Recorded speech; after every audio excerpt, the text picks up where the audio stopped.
किस ज़बान से हो बयां मदहो शान अहल बैत, किस ज़बान से हो बयां मदहो शान अहल बैत, मदह गोए मुस्तफ़ा है मदह खान अहल बैत, मदह गोए मुस्तफ़ा है मदह खान अहल बैत, और इनकी पाकी का खुदाए पाक करता है बयां, इनकी पाकी का खुदाए पाक करता है बयां, और आये तत्हीर से जाहिर है शान अहले बैत, आये तत्हीर से जाहिर है शान अहले बैत। इनके घर में बे इजाजत जिब्राइल आते नहीं, इनके घर में बे इजाजत जिब्राइल आते नहीं, कदर वाले चाहते हैं इज्जो शान अहले बैत, कदर वाले चाहते हैं इज्जो शान अहले बैत,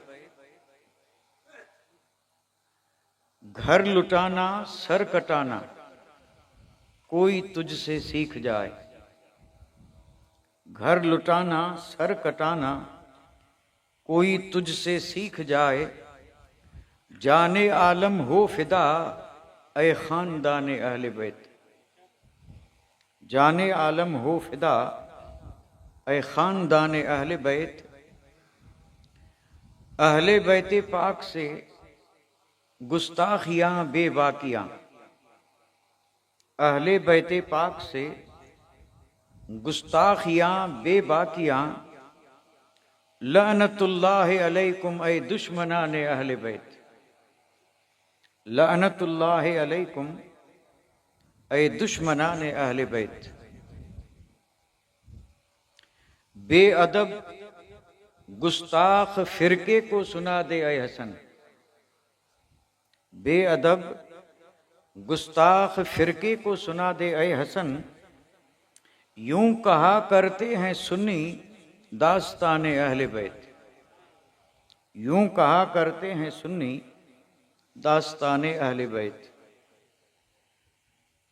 वाजिबुल एहतराम गिरामी कदर जी वकार सादात इज़ाम उलमाए ज़बिल एहतराम मोहतरम व मुकर्रम सामईन किराम इज़्ज़त माब ख़वातीन इस्लाम। आज हमें अपनी इस बाबरकत रूहानी और इरफानी महफिल पाक में बड़े अदब व एहतराम के साथ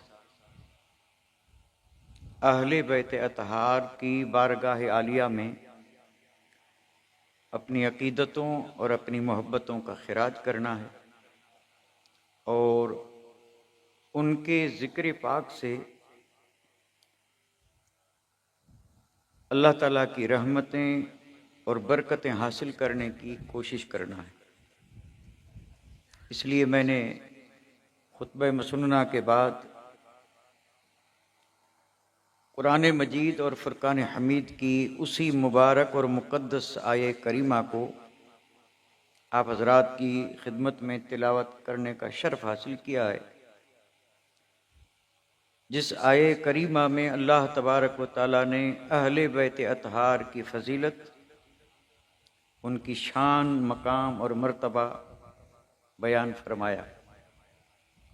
मैं आज की अपनी इस मुख्तसर सी गुफ्तगू में कोशिश सिर्फ यही करूँगा कि कुरान मजीद की वो मुबारक और मुक़द्दस आयात जो अहले बैत अतहार की शान में नाजिल हुई और जिसमें अल्लाह ताला ने अहले बैत अतहार के मकाम और मर्तबे को ज़िक्र फरमाया, मैं बड़ी इख्तसार के साथ पहले कुरान मजीद की रोशनी में अहले बैत अतहार का ज़िक्र करूँगा और फिर अगर वक्त बचा तो फिर अहले बैत अतहार की शान में जो अहादीस करीमा वारिद हुई हैं उनमें से भी कुछ हदीसें आप हज़रात की खिदमत में अर्ज़ करने की सआदतें हासिल करूँगा। लेकिन गुफ्तगू से पहले मैं ज़रा बड़े इख्तसार के साथ एक बड़ी मशहूर और मारूफ तमहीद अर्ज़ करने जा रहा हूँ और ये तमहीद जो है ये हमारा जो ज़िक्र इससे पहले हो चुका और जो अब होगा, इन दोनों ज़िक्रों को मिलाने के लिए कि ये दोनों ज़िक्र अलग नहीं है बल्कि ये ज़िक्र एक ही ज़िक्र है। यानी आज से पहले ज़िक्र हो रहा था सहाबा का और अब हम ज़िक्र करेंगे अहले बैत अतहार का। तो जो सहाबा का ज़िक्र हुआ और अब जो अहले बैत अतहार का ज़िक्र होगा, इसको हम ज़रा हदीस पाक की रोशनी में देखना चाहते हैं कि हदीस पाक में इन दोनों ज़िक्रों को अलग रखा है या मिलाया है। इस पर मैं एक तमहीद अर्ज करने जा रहा हूं जो बड़ी मशहूर है। आप और अब हम जानते हैं कि बुजुर्गान दीन ने ये जग और ये जहान जिसमें हम जिंदगी बसर कर रहे हैं, इसको तशबीह दी है दरिया से। यानी ये बिल्कुल दरिया की तरह है जिसमें हम जिंदगी बसर कर रहे हैं। यानी दरिया तो नहीं है, दरिया की तरह है, यानी तशबीह दी है। और सिर्फ बुजुर्गान दीन ही ने नहीं, बल्कि मेरे और आपके आका ताजदार मदीना ने भी इस जग को दरिया से तशबीह दी है, मुशाबह करार दिया है। अब जाहिर बात है, एक तो है खुश्की और एक है समंदर। सफर दोनों में होते हैं, खुश्की में भी आदमी सफर करता है और समंदर में भी।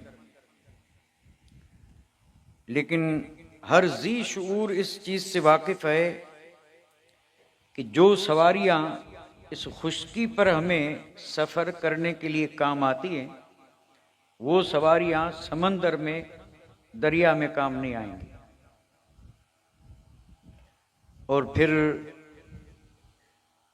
समंदर में जो चीज काम आती है उससे भी हम वाकिफ हैं कि अगर समंदर का सफर करना है तो समंदर के सफर के लिए जहाज, कश्ती, ये समंदर के सफर के जराए यही हैं।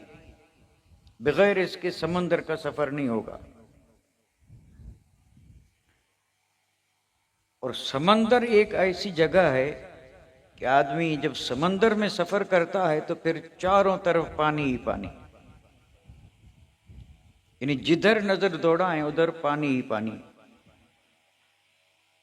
कदीम जमाने में, आज का दौर तो तरक्की याफ्ता दौर है, आज आसानियां इतनी हो चुकी हैं कि जिसकी कोई हद नहीं। लेकिन एक दौर था, ये जो समंदर में सफर करते थे जहाज के जरिए या कश्ती के जरिए, तो उनके पास अपनी मंजिल और सिमत मालूम करने के लिए और कोई आला नहीं होता था। वो अपनी मंजिल को मालूम करते थे सितारों से, और अगर सितारे से नजर हटती तो बहक जाते। यानी गोया कि सितारे ही थे जो उन्हें ये बताते थे कि मशरिक किधर है, मगरिब किधर है, और शिमाल किधर है, जुनूब किधर है। ये सितारे ही से पता चलता था। तो कश्ती में सफर करने वाले की नजर रहती थी सितारे पे, और खुद होता था कश्ती में। सारा सफर जो है वो उसी सितारे की रहनुमाई में अपनी मंजिल तक पहुंचाता था। ये अभी ये आलात जो हैं ये वजूद में आए हैं, वरना पहले हमारे यहाँ भी लोग जो जिसको नाखुआ बोलते हैं, वो सिमत मालूम करने के लिए सितारों ही की मदद लेता था। और उन्हें मालूम होता था कि ये सितारा जो है ये किस सिमत में है, ये किस सिमत में है, क्योंकि सितारों ही से अपनी मंजिल का पता लगाते थे। अब ये तो है इस दुनिया का हाल। हुजूर ने 2 हदीसें इरशाद फरमाई हैं जो बड़ी मशहूर हैं। एक हदीस है साहबे कराम के लिए और एक हदीस है अहले बैत अतहार के लिए। और मैं तो ये समझता हूं कि अल्हम्दुलिल्लाह आप हजरात को वो दोनों हदीसें याद होंगी। अब आपने जो हदीसें इरशाद फरमाई, उन हदीसों से ये इशारा मिलता है कि आपने भी इस जग को समंदर रूपी जग करार दिया है। ये जग समंदर की तरह है। अब मैं इसमें इस वजाहत में नहीं जाऊंगा कि ये तशबीह क्यों दी गई, क्योंकि ये फिर एक बात को तूल देना है और लंबा करना है, और उसकी जरूरत नहीं है। यानी तशबीह के लिए कोई ना कोई चीज ऐसी होती है कि जो मुशब्बा और मुशब्बा बिही में मुश्तरक होती है। तो इस जग को समंदर से तशबीह क्यों दी, इस क्यों का जवाब मैं अभी नहीं दूंगा, तशबीह दी है।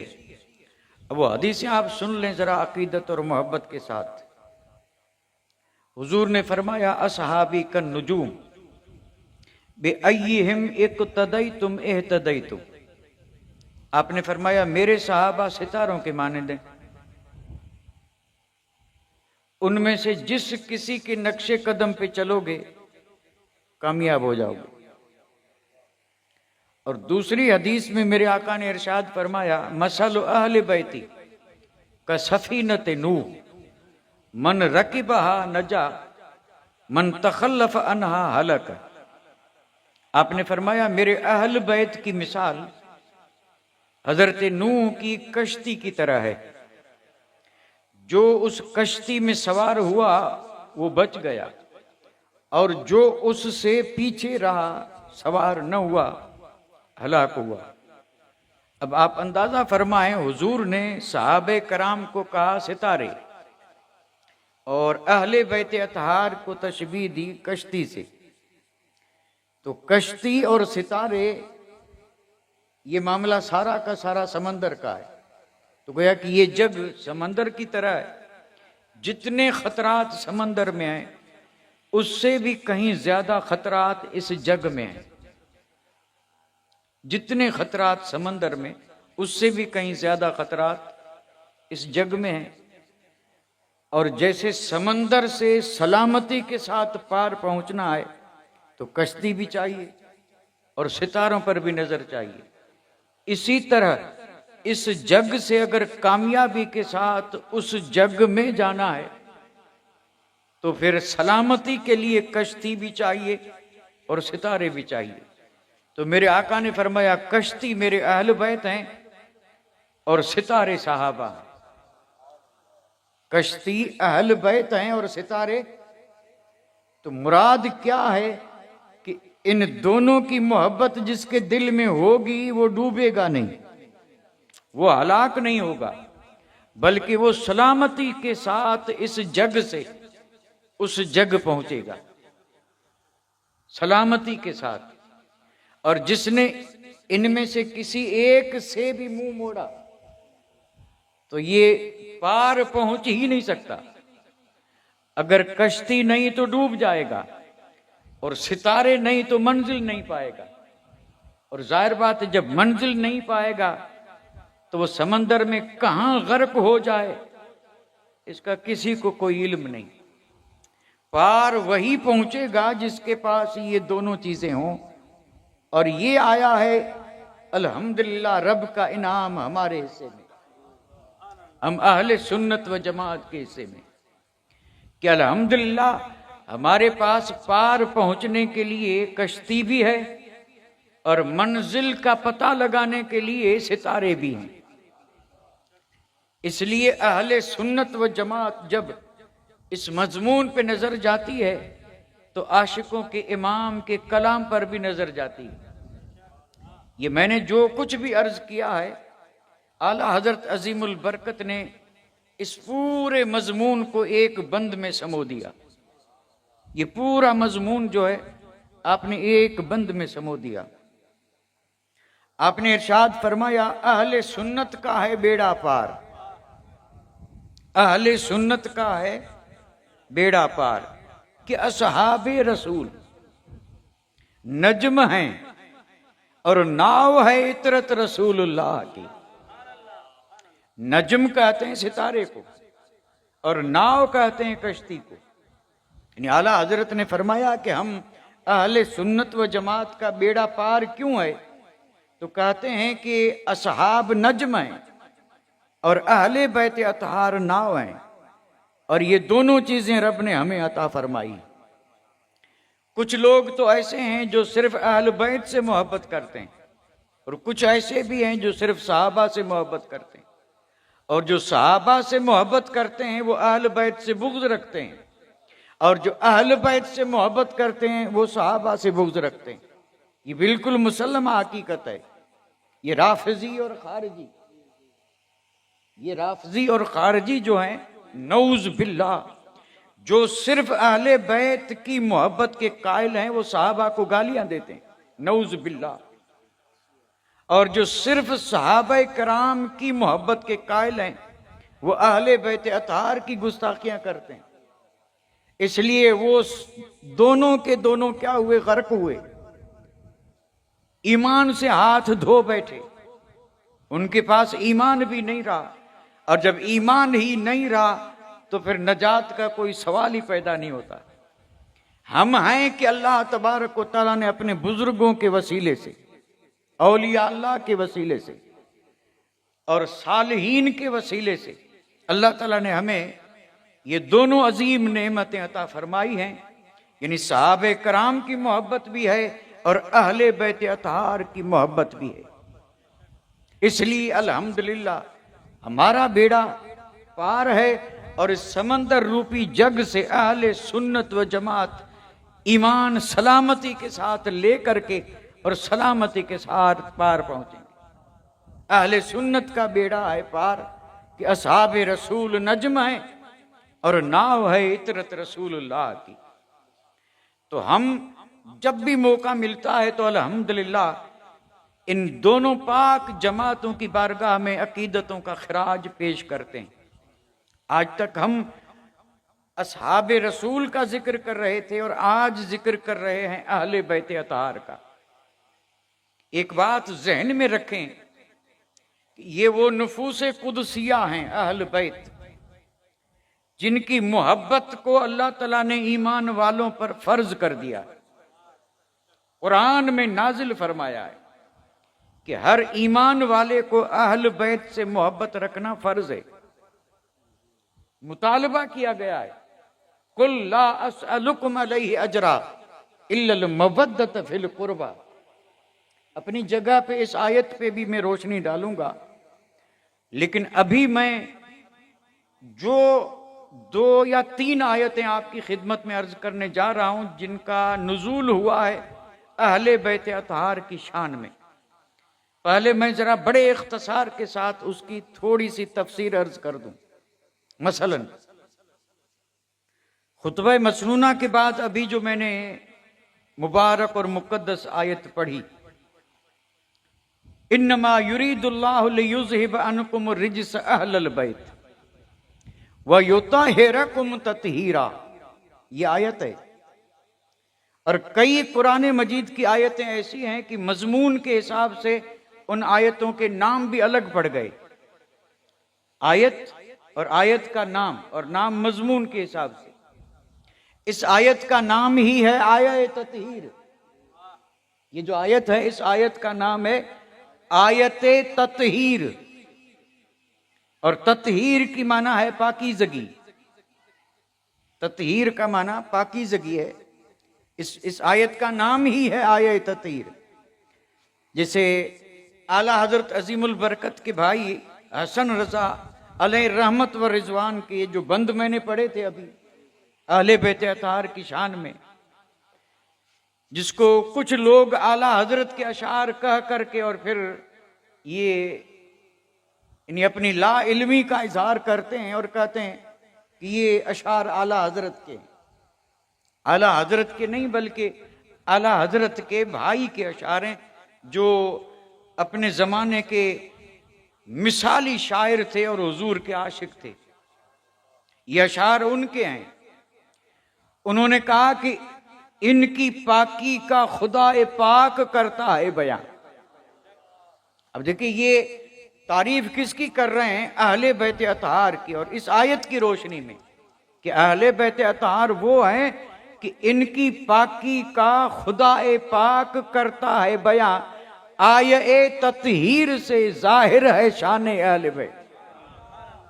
यानी अगर अहले बैत की शान देखना हो तो बाकी आयात बाकी अहादीस न देख करके सिर्फ यही आयत देखें तो वाज़े हो जाएगा कि ये हस्तियां कितनी शान वाली हैं।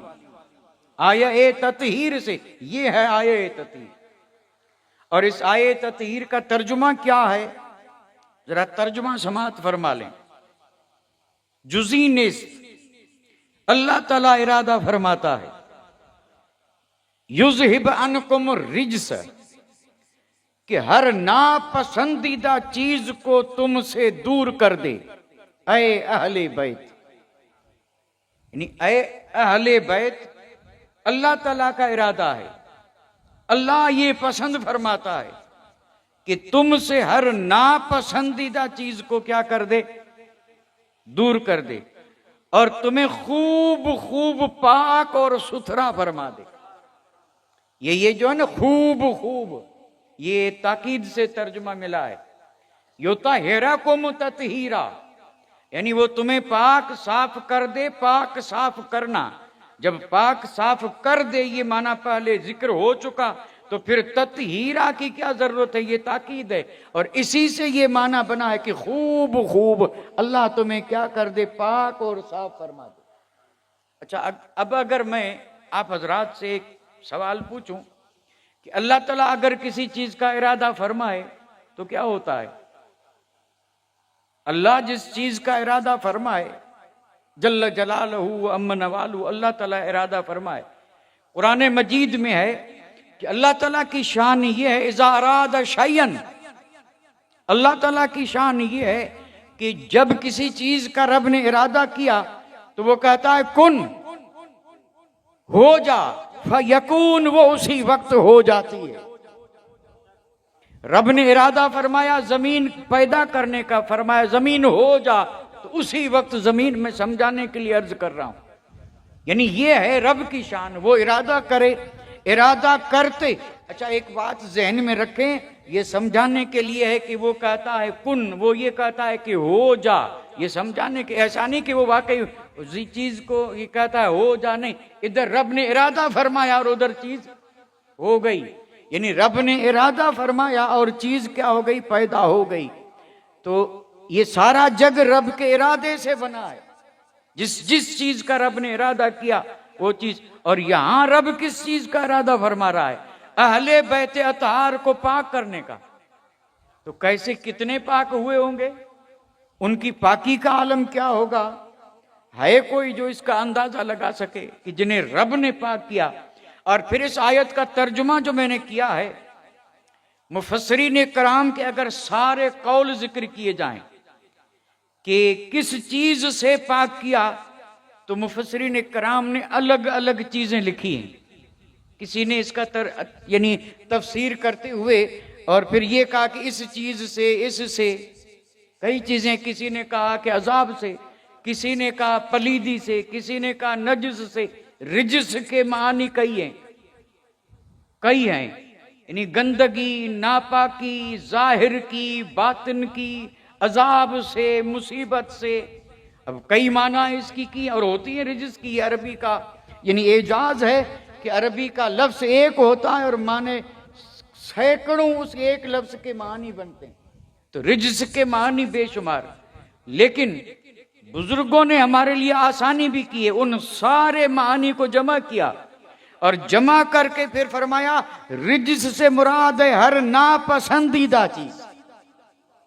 ये इसमें सब आ गई, यानी कुफर, शिरक, अजाब, गंदगी, जाहिरी, बातनी, जितनी नापाकियां हैं वो सब इसमें आ गई। क्योंकि ये सारी चीजें वो हैं जो न तो अल्लाह को पसंद है न रसूलुल्लाह को, ये सब नापसंदीदा। जो जो चीज अल्लाह और उसके रसूल को पसंद नहीं है, अल्लाह ताला ने अहले बैत अतहार को उस चीज से पाक कर दिया। यानी हर नापसंदीदा चीज से अल्लाह ताला ने उन्हें, इसलिए अल्हम्दुलिल्लाह मोहब्बत वाले जब भी बोलते हैं तो वो इन नुफूसे कुदसिया का अहले बैत नाम लेकर के जिक्र करें या एक एक शख्सियत का नाम लेकर जिक्र करें। वो जब जिक्र करेंगे तो अवामुन नास को भी रब ने ये तौफीक बख्शी है कि वो नाम लेते हैं तो उसके साथ पाक का लफ्ज जरूर बोलते हैं। जिसे कहते हैं इमाम पाक, ये पाक का लफ्ज जो है ये इसी तत्हीर ही का तर्जुमा है, क्योंकि इन्हें अल्लाह ने पाक किया है। यानी हम ये कहते हैं कि मौला अली पाक, सैयदा तय्यबा ताहिरा फातिमत ज़हरा रदियल्लाहु ताला अन्हा पाक, इमाम हसन पाक, इमाम हुसैन पाक। और ये पाक किया किसने? रब ने। और पाक किया किससे? हर नापसंदीदा चीज से। यानी कोई भी ऐसी, चाहे वो अफ़आल हो चाहे अमाल हो, यानी चाहे वो ऐसे काम हो जो नापसंद हैं, कोई अफ़आल है अमाल है, और जो चीज भी नापसंद है अल्लाह ताला ने उस हर नापसंद चीज को इनसे दूर फरमा दिया। युज़हिबानुकुम रिज्स, यानी रब ने उस चीज को इन नुफूस कुदसिया से क्या कर दिया? पाक कर दिया। अच्छा, अब एक बात जहन में रखें, ये मैं यहां पर कोई मुफस्सिरीन ने जो इस पे बहसें की हैं वो जिक्र नहीं करूंगा, क्योंकि वो एक अलग मजमून है। वो ये है कि भाई इस आयत में जो अहल बैत रब ने फरमाया, इससे मुराद कौन है? इससे कौन मुराद है? क्योंकि अहल कहते हैं यानी बैत माना घर और अहल माना वाला, तो अहल बैत का माना हुआ घर वाला। तो मेरे आका की अज़वाजे मुतहरात अहल बैत हैं या नहीं? घर वालियां, हुजूर की हमारी माएं, अज़वाजे मुतहरात, जिन्हें रब ने ये शर्फ बख्शा कि जो हुजूर के काशाने में मोमिनों की माएं बनकर के तशरीफ लाई। अब ये हैं हुजूर की, मैं समझाने के लिए अर्ज कर दूं, जैसे कहते हैं घर वाली, भाई घर वाली अहल बैत का माना ये घर वाला, तो ये अज़वाजे मुतहरात अहल बैत हैं या नहीं? अब इसमें है बड़ी बात। और ये आज का मसला नहीं, बल्कि असहाब रसूल और उसके बाद ताबईन और उस वक्त से लेके आज तक इस पे बड़ी बहसें हुई हैं। और फिर जिसने जिस बात को रखा उम्मत के सामने बगैर दलील के नहीं रखा। एक जमात वो है जो ये कहती है कि अहल बैत से मुराद मोमिनों की माएं हैं, और एक जमात वो है जो ये कहती है कि अहल बैत से मुराद ये पंजतन पाक हैं, अहले अबा, इन्हें कहा जाता अहले अबा। एक है अज़वाज और एक अहले अबा। अब हर एक ने इस पर दलीलें दी और सबकी मजबूत दलीलें, सबकी दलीलें मजबूत हैं। और फिर बुजुर्गों ने इसकी आखिर में जमहूर ने, सब ने मिल करके जो फतवा दिया वो ये दिया है कि अहल बैत से मुराद ये पंजतन भी हैं और अज़वाजे मुतहरात भी हैं, और हम इसी के कायल हैं। ये सब हुजूर के घर वाले हैं, ये सब हुजूर के हैं।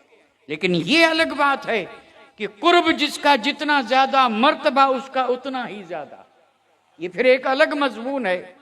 और फिर जाहिर बात है ये जितने भी हैं इसके बारे में हम ये नहीं कहेंगे कि हुजूर की मोहब्बत सबके साथ यकसा थी, नहीं, मोहब्बत सबसे थी, लेकिन कुछ ऐसे थे जिनसे मोहब्बत सबसे ज्यादा थी। अब जैसे किसी मौके पे पूछा गया, या रसूल अल्लाह आपको सबसे ज्यादा मोहब्बत किससे है?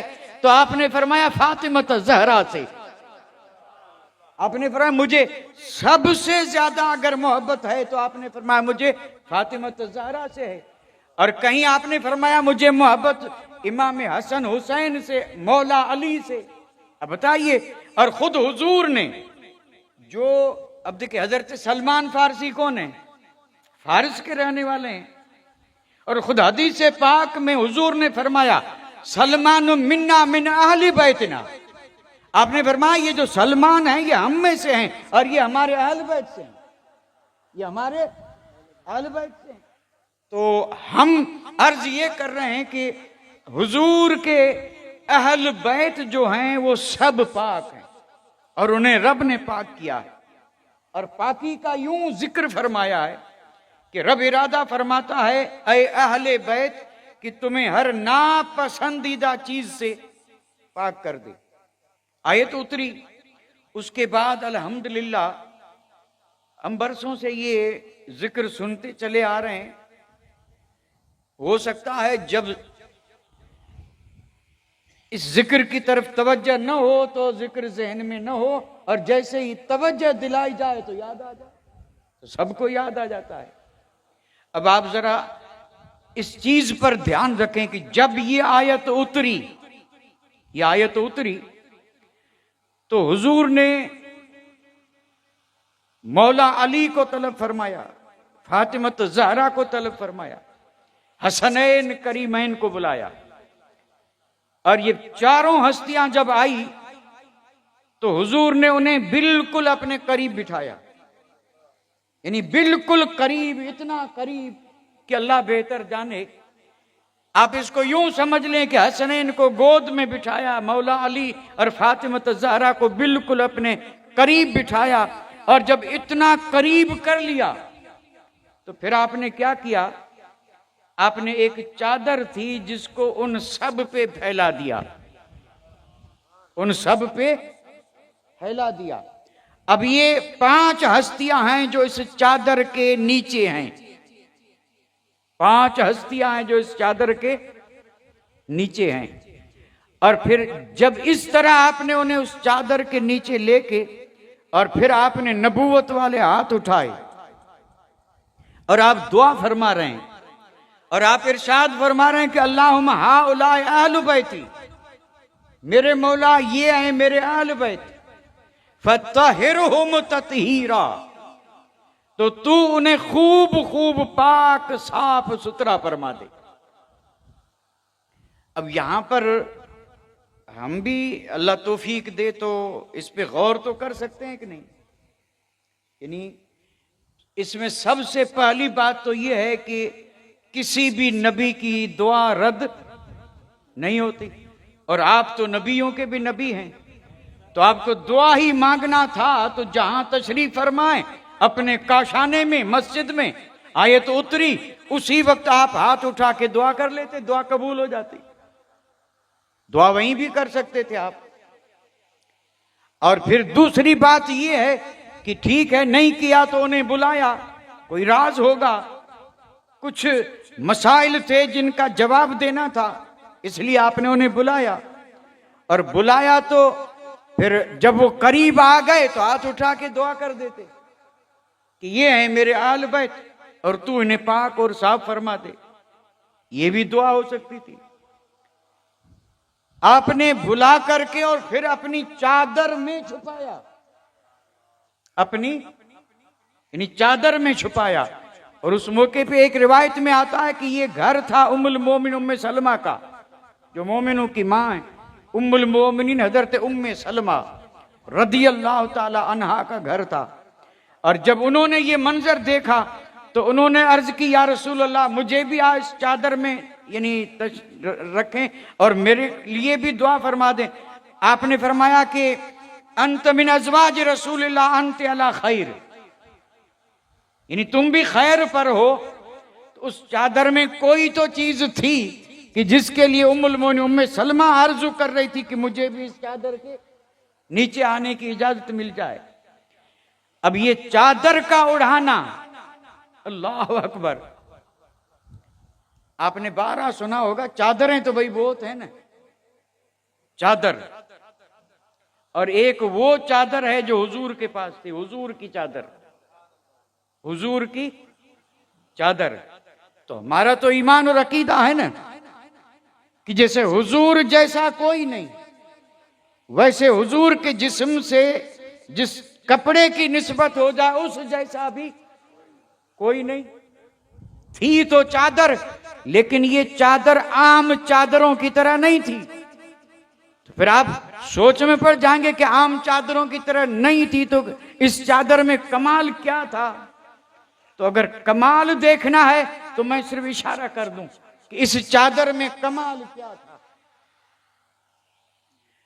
दोपहर में हुजूर किसी अपने सहाबी के जनाजे को दफन करके वापस आ रहे हैं, और आ रहे हैं कहां? उम्मुल मोमिनीन हजरत आयशा के हुजरे की तरफ। और जब आप उम्मुल मोमिनीन के घर में दाखिल हुए तो उम्मुल मोमिनीन हजरत आयशा उठी और दौड़ करके उन्होंने हुजूर के जिस्म को यूं टटोलना शुरू कर दिया, हाथ घूमना। तो मेरे आका ने फरमाया कि आयशा हुआ क्या है? मैं तो आज नहीं कई बार इस मौके पे आता हूं, आज मैं आया हूं तो तू उठी और ये मेरे जिस्म अकदस पे यूं हाथ घुमा रही, आयशा हुआ क्या? तो आपको बात तो याद आ गई होगी। मोमिनों की मां आयशा सिद्दीका रदियल्लाहु ताला अन्हा ने अर्ज की, या रसूल अल्लाह, इतनी तेज बारिश हो रही है, इतनी तेज बारिश हो रही है और आप बाहर से खुले में आ रहे हैं और मैं देख रही हूं कि आपका जिस्म और आपका कपड़ा तर और भीगा नहीं, तो मैं देख रही हूं कि आप भीगे नहीं और बारिश हो रही है। अब जब हजरत आयशा ने यह कहा कि मैं यही देखना चाहती हूं कि आप बिल्कुल खुले आसमान में और आ रहे हैं और इतनी तेज बारिश हो रही है और आप भीगे नहीं, मैं यही देख, भीगे हैं कि नहीं भीगे यही देख रही हूं। मेरे आका ने मुस्कुरा के फरमाया, आयशा पहले ये बता, मुझे आता देख करके तूने अपने सर पे जो चादर रखी वो तेरी थी या मेरी थी? तो अर्ज करने लगी, या रसूलल्लाह, जल्दी में जो चादर मैंने सर पे रखी वो चादर मेरी नहीं या रसूलल्लाह, वो चादर आपकी थी। तो मेरे आका ने फरमाया, आयशा, ये बादलों वाली बरसात नहीं थी, तुझे जो बरसात नजर आई ये आलम गैब की बरसात थी, ये नूर की बरसात थी। और ये नूर की बरसात तुझे नजर कब आई? तेरी चादर सर पे थी तब तक नहीं, जब मेरी चादर तेरे सर पे आई तो फिर ये आलम तो क्या, ये आलम गैब सारा तुझ पे रोशन हो गया।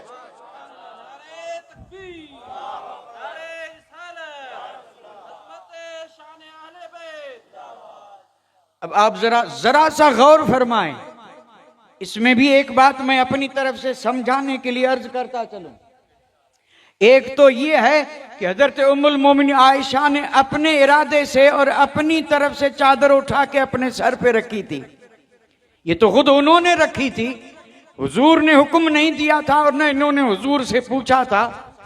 और आज यहां जो चादर जिनके सरों पे है वो उन्होंने अपनी मर्जी से नहीं बल्कि मुस्तफा ने उन्हें बुला करके और फिर उस चादर को उनके सरों पे रखा था, और जिनके सरों पे रखा ये हैं अहले बैते अतहार। अच्छा, अब किसी में है जो अंदाजा लगा सके कि जब ये चादर सर मुबारक पे आई होगी तो उस वक्त उन्होंने क्या क्या नूर देखे होंगे, उन पर कौन कौन से गैब के आलम मुनकशिफ हुए होंगे और उनका क्या क्या गैब जाहिर हुआ होगा, ये या तो मुस्तफा जाने और या ये अजीम हस्तियां जाने। अब मैंने तो ये अर्ज कर दिया और इससे ये मुराद नहीं है कि बस इसका यही एक राज था, राज अल्लाह जाने रसूलुल्लाह जाने, यानी इसकी असल हिकमत जो थी वो अल्लाह जाने और अल्लाह का रसूल जाने। लेकिन हुजूर ने हजरत मौला अली मुश्किल कुशा, सैयदा तैयबा फातिमा ज़हरा, इमाम हसन, इमाम हुसैन, इन्हें बुला के करीब बिठा के सरों पे चादर को फैला के और फिर दुआ मांगी, अल्लाहुम्मा हाउलाए अहलु बैती फत्तहिरहुम तत्हीरा, और इन्हें तू खूब खूब पाक साफ और सुथरा फरमा दे। अब झूम करके कह दें, अली पाक, फातिमा पाक, इमाम हसन पाक और इमाम हुसैन पाक। और रसूल तो पाक हैं, रसूल तो पाक। हाँ, इतना फर्क जरूर है कि रसूल पाक करने वाले हैं और जग पाक होने वाला है। रसूल पाक ही आए हैं और दूसरे रसूल के आने से पाक हुए हैं और दूसरे रसूल की निस्बत से पाक हुए हैं। यानी हुजूर तो पाक ही आए और फिर हुजूर ने जिसे चाहा उसे पाक बना दिया। तो ये हैं अहले बैते अतहार। ये अब इसमें तो कोई शक नहीं रहा। अब इससे बढ़कर के और तफसीर क्या होगी? यानी कुरान मजीद की हुजूर ने अमलन तफसीर बता दी, अमलन, कि ये हैं अहल बैत और ये हैं पाक, और इन्हें पाक किसने किया? और सिर्फ इसी पर बस नहीं, एक रिवायत में है 40 दिन और एक रिवायत में कई महीनों का जिक्र आया है। और ये मामला कब का?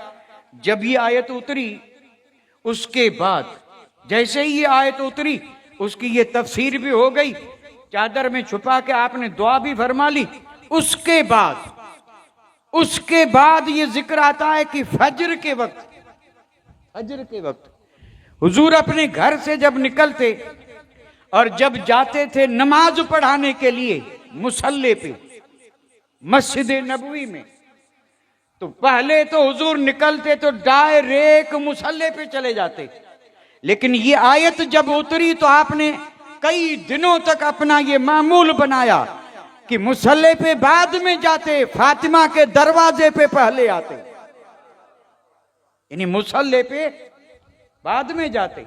पहले आप हजरत सैयदा तैयबा फातिमा ज़हरा के दरवाजे पे आते, आकर के खड़े हो जाते और खड़े होकर के फिर फरमाते अस्सलातु अस्सलातु अहलल बैत, यानी 40 दिन कई महीने आपका ये मामूल रहा। अब ये जो आप इरशाद फरमाते ये काबिल गौर है, यानी ऐ अहले बैत पाक नमाज नमाज, ऐ अहले बात नमाज। तो क्या अहले बैत नमाज नहीं पढ़ते थे? क्या ये घराना या इस घर में जो थे वो क्या नमाज नहीं पढ़ते थे कि हुजूर ने जगाते और कहते कि नमाज नमाज? कुछ तो राज होगा ना। और हमें तो यही समझ में आ रहा है कि कयामत तक आने वाले जो अहल बैत हैं ये उनके लिए पैगाम था कि अगर अहल बैत की शान को संभाल के रखना है तो इस घर पे भी नजर रहे। हुजूर ने कई दिन कहा नमाज नमाज, और इससे नमाज की अहमियत का भी सबूत मिलता है। और फिर वाकई जो वफादार हैं अहल बैत में से वो किसी भी हाल में नमाज को तर्क नहीं करेंगे। उम्मत को तो हुक्म है ही, हुजूर ने कई दिनों तक। और फिर हदीस पाक में ये भी है कि आप इरशाद फरमाते अस्सलात अहलुल बैत, और ये फरमा करके और फिर फरमाते इन्नमा युरीदुल्लाहु लियुज़हिब अन्कुम रिज्स अहलुल बैत व युतहिरकुम ततीरा। इस आयत मुबारका को आप तिलावत भी फरमाते। तो इस आयत मुबारका से साबित हुआ कि अहले बैत अतहार क्या हैं? पाक हैं, और इनकी पाकी का खुद खुदाए पाक ने जिक्र फरमाया, और वो इस आयत ततहीर में है। दूसरी आयत मुकद्दसा भी बड़ी मशहूर है और उसमें भी जिक्र इन हस्तियों का है जिनका मैं अभी कर रहा हूं। उस आयत में भी जिक्र इनका है, बड़ी मशहूर आयत है। कुल तालो नदो अबनाना व अबनाकुम व निसाना व निसाकुम व अनफुसना व अनफुसकुम सुम्मा नबतइल फनजअल लानतल्लाहि अलल काज़िबीन। ये है मुकद्दस आयत। तर्जुमा आप सुन लें इसका, बड़ी आसान और बिल्कुल सहल अंदाज में। रब ने इरशाद फरमाया महबूब आप फरमा दें आओ, हम अपने बेटों को बुलाते हैं तुम अपने बेटों को लाओ, हम अपनी औरतें लेके आते हैं तुम अपनी औरतें लाओ, हम खुद भी आते हैं तुम खुद आओ, और फिर करते हैं मुबाहिला। फिर जो झूठा होगा उस पे अल्लाह की लानत, तबाही बर्बादी। ये है इस आयत का तर्जुमा। अब इसका शान नुज़ूल क्या है तो वो भी जरा इख्तसार से अर्ज करता चलूं, और इख्तसार तो खैर चाहे जितना करें लेकिन फिर भी बात जरा तवील हो ही जाती है। अब हमारा जो वक्त है वो तो उस एक आयत में ही करीब करीब यानी अपनी इंतहा तक पहुंच रहा है, और ये आयत जो है इसमें भी बड़ी जबरदस्त तफसील है। शान नुज़ूल इसका ये लिखा है, नजरान के ईसाई यानी अब हम अगर समझने के लिए कहें तो ईसाई यानी जो हजरत ईसा के उम्मती हैं। हजरत ईसा रूहुल्लाह, कलिमतुल्लाह, अब्दुल्लाह, और जो उनकी उम्मत में जिनकी तरफ उन्हें भेजा गया, और जो उसके बाद तो खैर इनके अकायद बदल गए और इसमें 3 तरह के ईसाई बन गए जो आज भी मौजूद हैं। कुछ तसलीस के कायक हैं, कुछ ये कहते हैं कि हजरत ईसा अल्लाह के बेटे हैं, उस वक्त भी थे ये। ईसाइयों का मानना यह था कि हजरत ईसा नऊज बिल्ला अल्लाह के बेटे, और उस पर वो दलील क्या देते थे कि कहीं ऐसा भी हो सकता है कि बाप न हो और बेटा पैदा हो जाए, इसलिए वो कहते थे कि नऊज बिल्ला हजरत ईसा अल्लाह के बेटे, यानी अल ईसा इब्न अल्लाह। ईसा, हालांकि ये हजरत ईसा इब्ने मरियम है, हजरत ईसा जो हैं ये इब्ने मरियम है, मरियम के बेटे, और ये कलिमतुल्लाह हैं, रूहुल्लाह हैं, जो हमारा ईमान और अकीदा है, अब्दुल्लाह है। उस वक्त भी ईसाइयों का यही अकीदा था कि ईसा इब्नुल्लाह, और हुजूर तशरीफ लाए। कुरान मजीद में अल्लाह तबारक व तआला ने जो पाक कलाम हुजूर पे उतरा, उसमें इस बात की वजाहत कर दी गई कि ईसा इब्नुल्लाह नहीं है, ईसा रूहुल्लाह है, ईसा रूहुल्लाह हैं, कलिमतुल्लाह हैं। अब जब ये बात पहुंची नजरान के ईसाइयों के पास, तो ये पूरा वफद लेके आए, और ये वफद किसका था? इसमें ज्यादातर पादरी थे जो अपने आप को यानी अल्लाह की मुकद्दस किताब का आलिम गर्दानते थे, कि वो गोया कि अल्लाह की किताब के आलिम है, इंजील के आलिम है। अब ये वफद जब पहुंचा कहां पे? मदीना मुनव्वरा में, हुजूर की बारगाह में, और आया था मुनाजरे के लिए। अब आए आमने सामने, इधर मेरे आका हैं और उधर वो हैं, उनका सरदार अब्दुल मसीह, बड़ा पादरी, बड़े पादरी का नाम अब्दुल मसीह, और बाकी पूरा वफद था, उसमें उलमा भी थे और बाअसर रोसा भी थे, पूरा वफद आया था। नजरान के ईसाइयों का वफद मुनाजरा करने आया था, और वो इसलिए आए थे कि हम साबित करेंगे कि हजरत ईसा अल्लाह के बेटे हैं। और दलील क्या थी कि कहीं कोई बगैर बाप के बेटा। और जब ये मुनाजरा शुरू हुआ तो मेरे और आपके आका ने इरशाद फरमाया, मुझे जवाब दो, हजरत आदम का बाप है? तो कहने लगे नहीं। तो आपने इरशाद फरमाया, बताओ हजरत आदम की मां है? तो उन्होंने कहा नहीं, हजरत आदम की मां भी नहीं और बाप भी नहीं।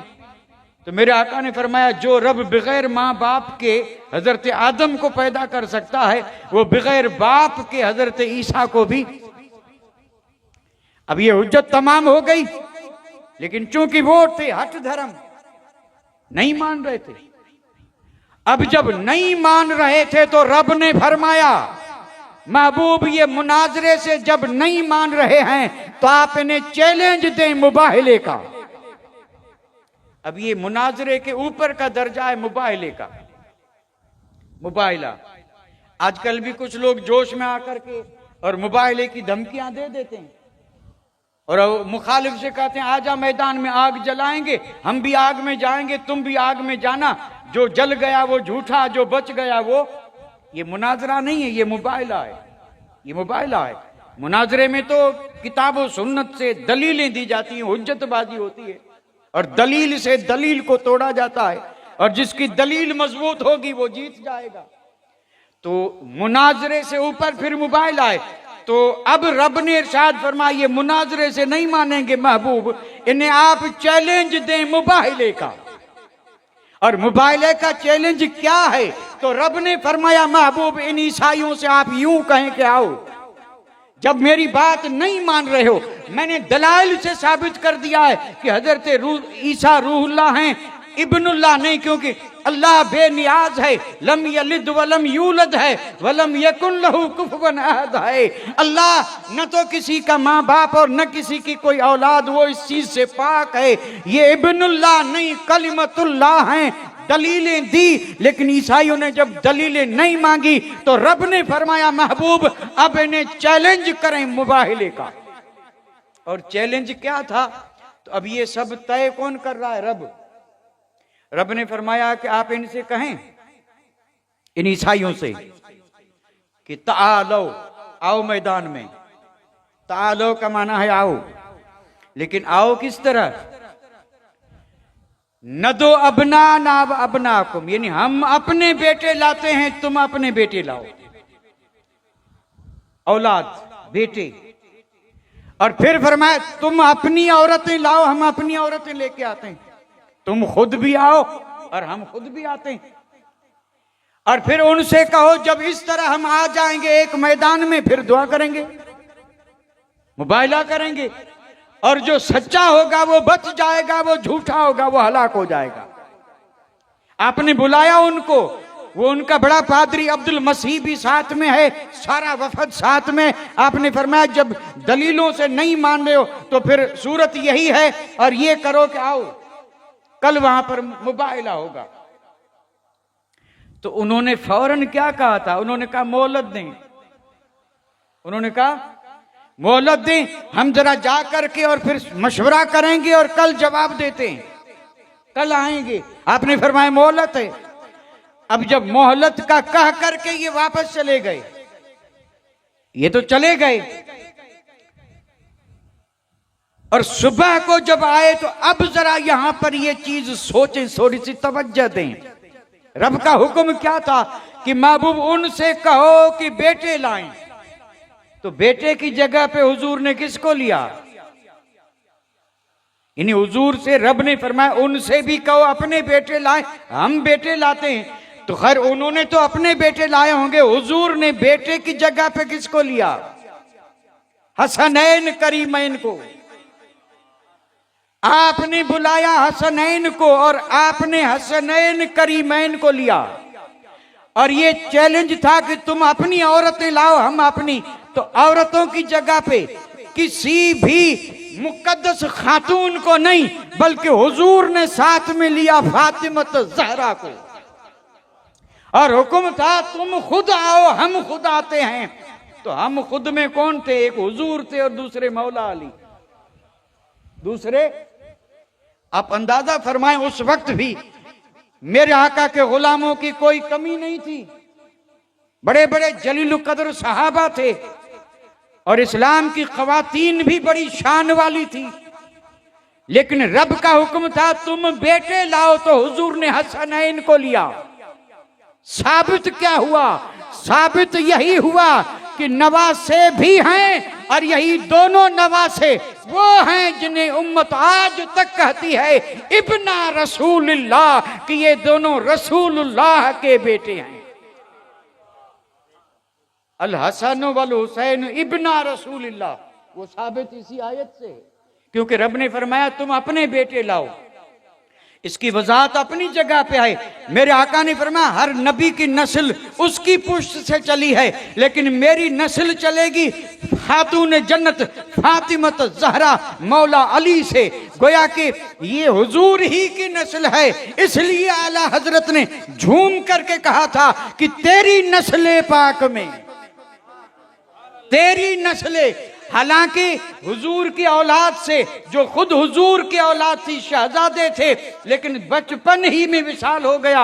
हुजूर के शहजादों का बचपन में विशाल हो गया, तो फिर नस्ल कहां से चली हुजूर की? हुजूर की नस्ल चली हसनैन से, और उसी नस्ल के नाम है हसनी हुसैनी। वो हसनी हुसैनी जो है ना, ये नस्ल मुस्तफा की है। और इसी के बारे में आला हजरत कहते हैं या रसूल अल्लाह, तेरी नस्ल पाक में है बच्चा बच्चा नूर का, तू है ऐने नूर और तेरा सब घराना नूर का। एक बात यहां जिम्न में अर्ज करता चलूं, बेशक हुजूर की औलाद नूर है, काबिल ताजीम और काबिल इज्जत है, लेकिन है कब तक? जब तक हुजूर की बन के रहे। ये जुमला मैं जोर से फिर बोल रहा हूं, यानी अहल बैत शान वाले हैं, अजमत वाले हैं, काबिल ताजीम हैं, हम उनके हाथ पैर चूम सकते हैं, लेकिन कब तक? जब तक वो हुजूर के बने रहे। और अगर हुजूर के खिलाफ हैं तो फिर वो हुजूर की औलाद ही में से निकल गए। और इसके लिए कुरान दलील फराम कर रहा है, ये हम नहीं कह रहे, कुरान कह रहा है। तूफान नूह आया था ना कि नहीं आया था? तूफान नूह जब आया तो हजरत नूह का बेटा, जो हजरत नूह का नहीं था, बेटा था, लेकिन हजरत नूह को नबी भी नहीं मानता था और हजरत नूह के फरमान को भी नहीं मानता था, कुफ्र पे था। बाप हैं, हजरत नूह ने कहा बेटा तूफान आ रहा है, कोई नहीं बचेगा। आ जा कश्ती में और मान ले।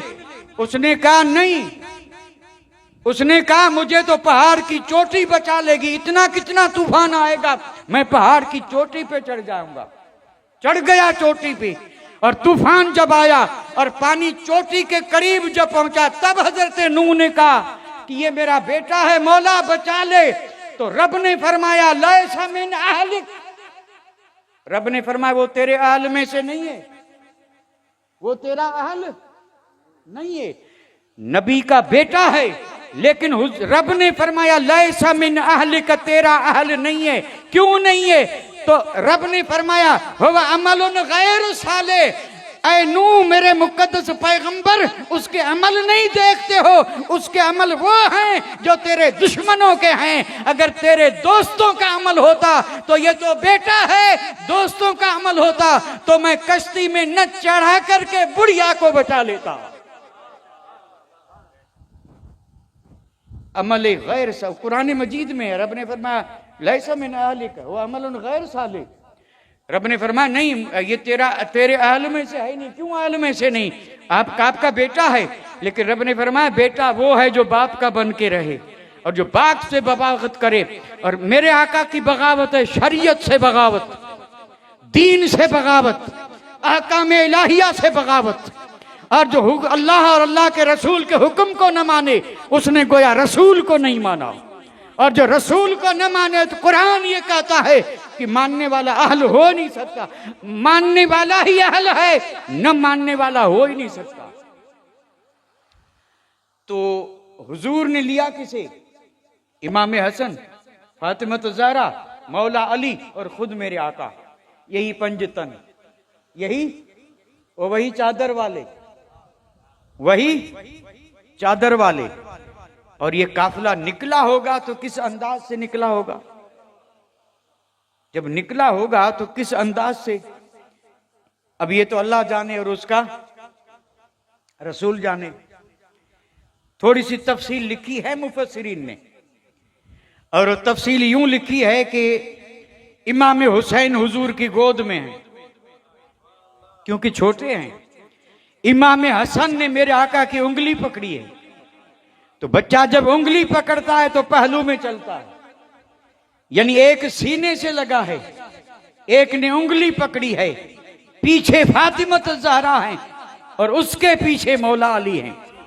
दीवानों ने तो ये तशरीह की है कि आगे नबी का कदम है, उस पर फातिमा का कदम है, और फातिमा के कदम पर मौला अली का कदम है। और ये इंतजाम पर्दे का था कि खातून जन्नत के कदम को जमीन भी न देखे, आसमान भी न देखे।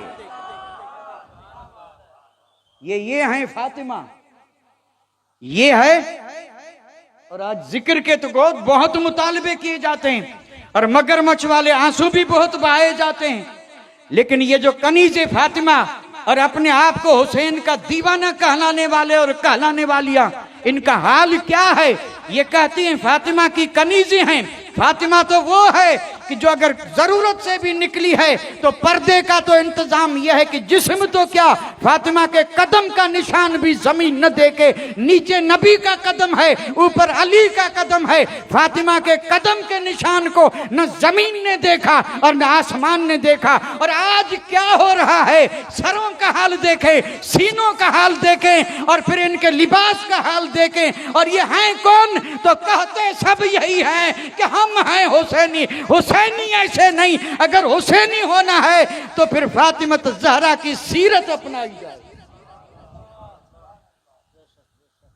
और कई तफसीरें लिखी हैं, निकले थे और उधर ईसाई भी आए, उधर ईसाई भी आ गए।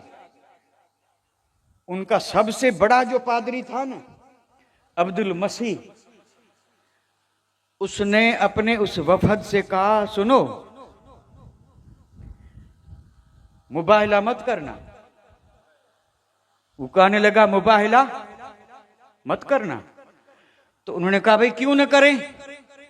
तो उसने कहा था कसम रब की, इन्नी लारा वजूहन, ये उसके उस ईसाइयों के पादरी के लफ्ज हैं जो मानने वाला नहीं है, लेकिन चेहरों का असर उस पे भी ये हुआ था। उसने कहा कसम रब की, इन्नी लारा वजूहन लौ सालुल्लाह तबारक व तआला अन युज़ील जबल अन मकालिही लाज़ानहा। कहा मैं ऐसे चेहरे देखता हूं कि अगर इन्होंने दुआ की और नबी ने दुआ की और इन्होंने आमीन किया, आमीन कहा, तो अगर पहाड़ के हटने की दुआ करेंगे तो पहाड़ जगह से हट जाएगा।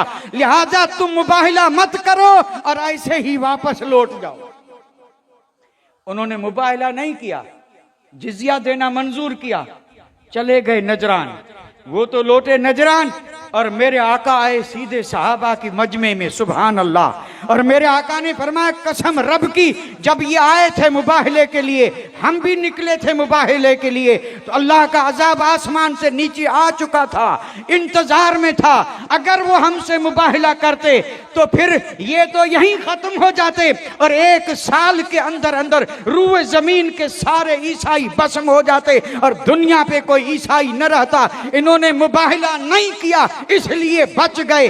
कहने का मतलब ये था कि अगर मैं दुआ करता और हसनैन आमीन कहते, अल्लाह अकबर, आप अंदाजा करें, दुआ हो मुस्तफा की और आमीन हो मौला अली की, और दुआ हो मुस्तफा की और आमीन हो सैयदा तैयबा की, और दुआ हो मुस्तफा की और उस पे झूम करके आमीन कह दें इब्ना रसूलुल्लाह सैयदा शबाब अहलिल जन्ना, जन्नत के नौजवानों के सरदार आमीन कह दें, जन्नती औरतों की सरदार फातिमत ज़हरा आमीन कह दें, तो मेरे आका ने फरमाया हलाक हो जाते, बर्बाद हो जाते। लेकिन उन्होंने मुबाहिला नहीं किया, अपनी हार मान ली, जिजिया देना कबूल किया, लौट गए, इसलिए बच गए। और ये आयत उसी मौके पे उतरी थी और इसमें भी मेरे और आपके आका ने अपनी उम्मत पर ये वाज़ेह कर दिया कि ये मेरे बेटे हैं, ये मेरे, इसलिए तो इन्हें कहा जाता है ना इब्ना। वैसे इनके अलकाब तो इतने हैं, अलकाब, और हर लकब जो है ना वो अपनी जगह पे एक तकरीर है, हर लकब अपनी जगह पे। और जैसे इनके अलकाब बहुत है तो सैयदा तैयबा के अलकाब की तो कोई कमी नहीं है, कोई कमी नहीं है। इतनी शाने रब ने अता फरमाई है, कुरान में देखो, हदीस में देखो, और उसके बाद आज तक चाहने वाले बुजुर्गाने दीन के अकवाल को देखो। अल्लाह अकबर। ये इस्लाम की जितनी भी यानी हिस्ट्री और तारीख है और इस्लाम की सीरत पे लिखी जाने वाली जो किताबें हैं, अब किसी भी किताब को उठा करके देखें, इब्तिदा इन्हीं के जिक्र से है। अकीदत के नजराने पहले इन्हीं की दरबार में पेश किए जा रहे हैं और हर मोमिन अपनी नजात के लिए इन्हीं को जरिया समझ रहा है कि अल्लाह ताला इनकी मोहब्बत के सदके में हमें भी क्या फरमाएगा, नजात अता फरमाएगा। तो अल्लाह ताला हमें भी इन नफूस कुदसिया की सच्ची मोहब्बत अता फरमाए। और अल्लाह ताला हमें सबसे ज्यादा जरूरत इस अमर की है कि अल्लाह हमें उनके नक्शे कदम पे चलाए। और सच्ची मोहब्बत की अलामत यही है, सच्चा मुहिब जो होगा वो अपने महबूब का मुती होगा। अगर देखना हो कि ये मोहब्बत में सच्चा है या नहीं, तो उसके लिए सिर्फ एक ही क्या है, मिक्यास है और परखने का आला है। देखो मोहब्बत तो कर रहा है लेकिन उनका फरमान बरदार है या नहीं।